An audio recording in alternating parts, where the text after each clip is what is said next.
Exodo 33. Ang Ginoo miingon kang Moises, biya niining dapita uban sa katawhan nga imong gikuha sa Ehipto o pangadto kamo sa yuta nga gisaad ko nga ihatag kang Abraham, kang Isaac ug kang Jacob. Miingon ako kanila, ihatag ko niining kining yutaa sa inyong kaliwatan. Magpadala ako og anghel nga mao'y mogiya kaninyo. Hinyanlan ko ang mga Kanaanhon, ang mga Amorihanon, ang mga Hitihanon, ang mga Perisihanon, ang mga Hibihanon ug ang mga Jebusihanon. Mangadto kamo sa usa ka yuta nga dato og tambunok.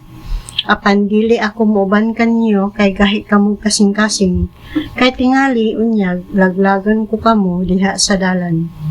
Sa pagkadungog sa katawan ining dautan nga balita, nagsubo sila og wala na kanilay nagsulob og alahas, kay gimanduan sa Ginoo si Moises, ingna ang katawhan sa Israel.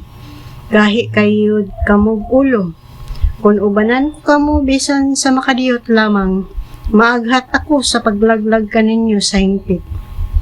Hala, tangtangan ninyo ang inyong alahas kay ako ray mahibalo kung unsaon ko kamo.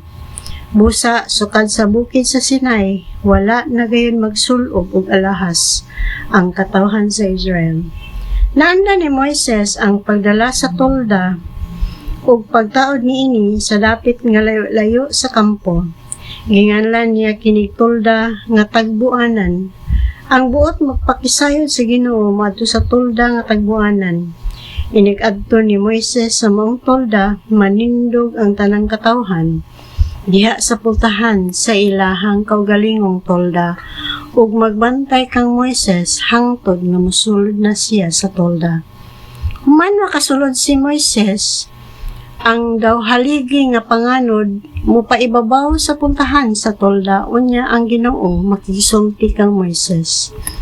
Nagkakita sa katawhan sa daw haligi nga panganod diha sa puntahan sa tolda. Muyokbo sila diha sa puntahan sa ilang kaugalingong tolda. Ang Ginoo magpakita kang Moises sa iyang pagpakisulti kaniya sama sa usa ka tawo nga makigsulti sa iyang higala. Unya mupauli si Moises ngadto sa kampo, apan ang iyang batan-ong alagad nga si Josue nga anak ni Nun dili mobiya sa tolda. Si Moises mingon sa Ginoo, tinuod nga gisugo mo ako sa pagpangulo ni ining katawhan paingon sa yuta nga ihatag mo kanila. Apan wala mo ako sultihi kung kinsay imong pakuyugon kanako. Apan sa gihapon miingon ka nga nakaila ka kanako pag-ayo o gikahimut-an mo ako. Kung nahimuot ka kanako, naghangyo ako kanimo, nga suginlan mo ako karon sa imong mga plano, aron makaila ako kanimo o magpadayon ako sa pagpahimuot kanimo. Hinumdumi usab nga kining mga tawhana imong gipili. Ang Ginoo miingon, muuban ako kanimo ug magmadaugon ka. Si Moises miingon kaniya, kung dili ka muuban kanamo, ayaw kami pabiyaan ining dapita. Kay unsaon man pagkasayod ni bisan kinsa nga gikahimut-an mo ako ug ang imong katawhan kung dili mo kami ubanan. Kung muuban ka kanamo, ako ug ang imong katawhan mailhan nga lahi sa uban katawhan sa kalibutan. Ang Ginoo miingon kang Moises, buhaton ko gayud ang giingon mo, kay gikahimut-an ko ikaw, ug nakaila kaayo ako kanimo. Mihangyo si Moises, pakit-a ako sa imong himaya. Ang Ginoo mitubag, pakit-on ko ikaw sa akong pagkamaayo, ug litokon ko diha sa imong atubangan ang akong balaan nga ngalan. Yahweh, kaluy-an ko ang akong gustong kaluy-an.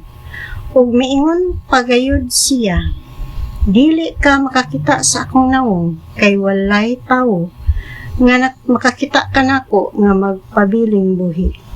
Tanawa Ani ay dapit tupad ka nako diin makatindog ka sa bato nga bantilis.